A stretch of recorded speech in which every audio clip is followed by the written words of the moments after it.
I don't know how many of you were paying attention today to the news, but of course we learned that the Supreme Court made a ruling that is going to positively affect gun rights in the United States, maintaining, of course, the constitutional right to keep and bear arms.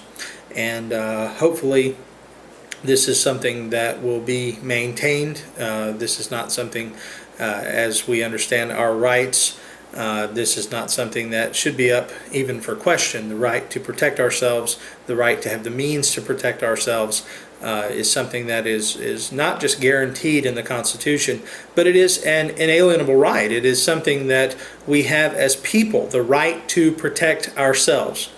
And I'm just glad that the Supreme Court upheld what is a natural and inalienable right. I do want to make mention of something, though. Anytime the issue of gun rights is brought to the forefront of conversation, you are faced with a myriad of ignorance.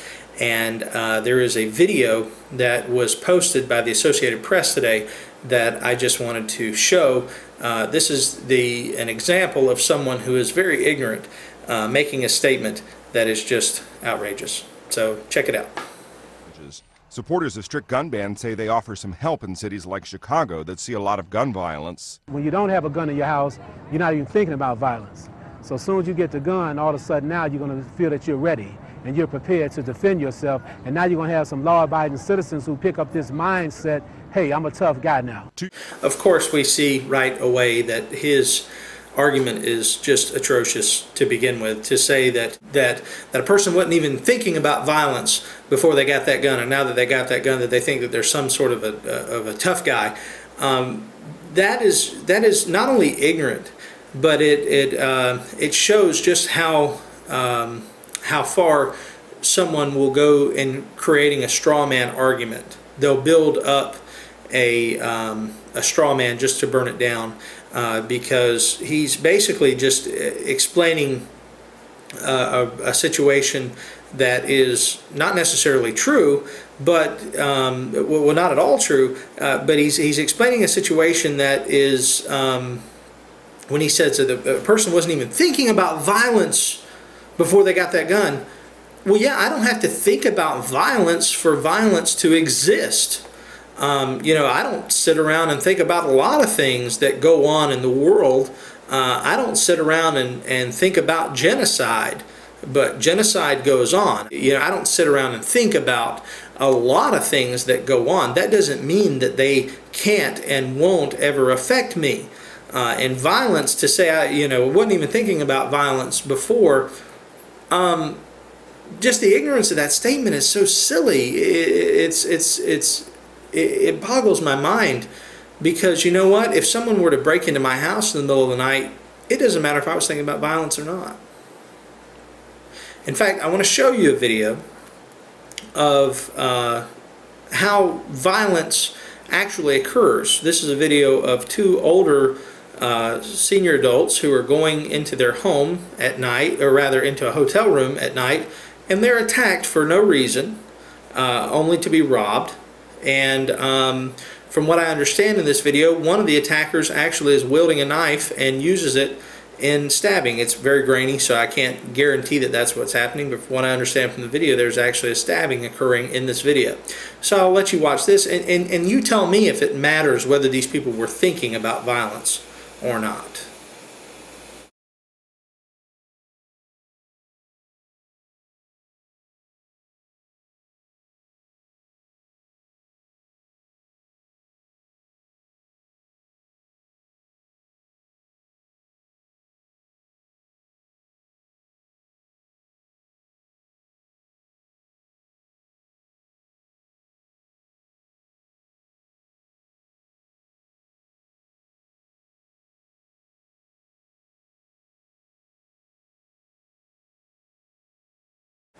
Here's another situation. This person decides he's going to break into these people's homes, and guess what? There's a woman and a child in this home. Watch this news clip, and you tell me if it matters if this family was thinking about violence. A thief uses a brick to break into a Dearborn home, and cameras were watching his every move. Fox News' Robin Schwartz shows us the tape that even shocked police. This robbery suspect sure looks casual, casing a house on Miller Street in Dearborn.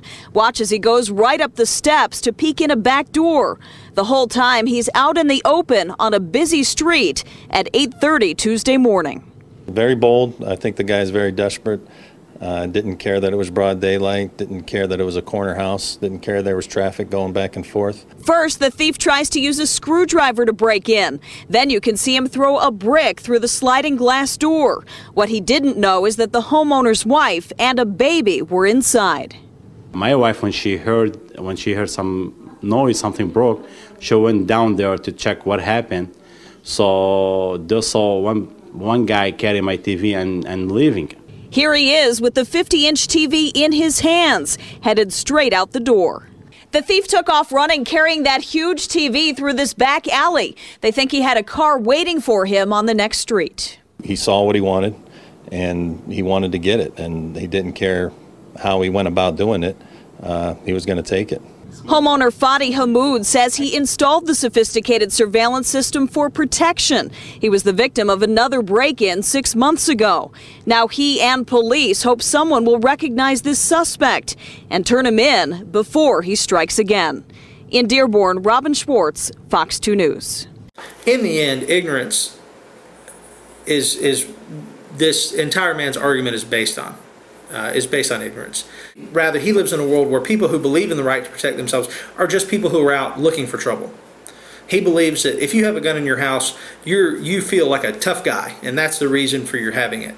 He doesn't understand that having a gun sometimes can simply be what keeps your family alive when a person comes as a threat to your home.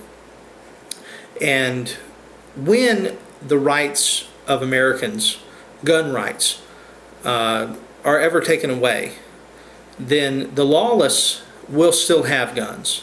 The lawless will still use guns. And if they know for certain that we don't have them because we're law-abiding citizens and the law has taken that right away, then they know that they'll always have the upper hand. You know what? Having a gun doesn't make me feel like a tough guy.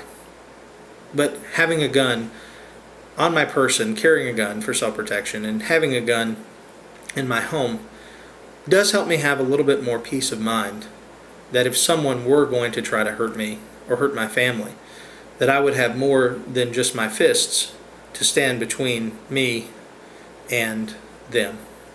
That I might have a way to protect myself in the event that someone brings violence to me.